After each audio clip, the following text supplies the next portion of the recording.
To all of you that are emerging leaders as senior pastors in the emerging generations, listen carefully because I'm staying really focused on the topic at hand. The rise of the CEO pastor and the corporate mindset overtook the church a number of decades ago.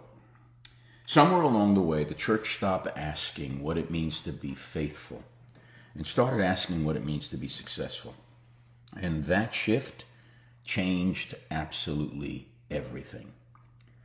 When pastors became brand managers, congregations turned into consumers, and the pulpit became a platform for influence rather than a place of sacred proclamation.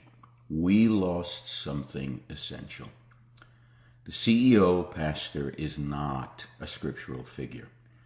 He or she is a product of the industrialized, efficiency-driven culture that measures success by output, scalability, and visibility. In a world where corporate metrics determine value, we exchanged the slow, cruciform work of discipleship for expansion models and leadership strategies borrowed from Wall Street and Silicon Valley. I was part of that generation. What was once a sacred vocation formed by prayer, suffering, and wisdom has been repackaged into a career path measured by audience size, book deals, and social media reach. The shift, my friends, was not accidental. The late modern church, particularly in the West, has been shaped by the logic of consumer capitalism, where growth is the highest virtue. The megachurch phenomenon reinforced the belief that bigger is always better, that a church is healthy if it's expanding numerically, and that pastors are successful if they're building an empire.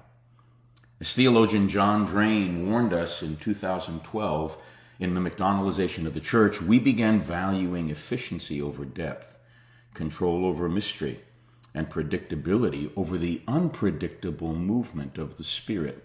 We wanted to be in control.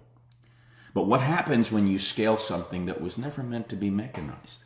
You create systems that are unsustainable, leadership models that crush those within them, and an ecclesiology that rewards performance over authenticity. When pastors become executives, their congregations become an audience to be retained rather than a people to be shepherded. What's the result? Burnout, moral collapse, disillusionment, and a shallow spirituality that thrives on spectacle but lacks the substance that belongs to Christ. What's most troubling is that this model was never challenged, it was embraced. Christian leadership books began to quote business gurus more than they quoted Jesus. Church conferences became indistinguishable from corporate leadership summits. The pastors as visionary CEO became the default model, and the language of strategy and branding replaced the language of shepherding and servanthood.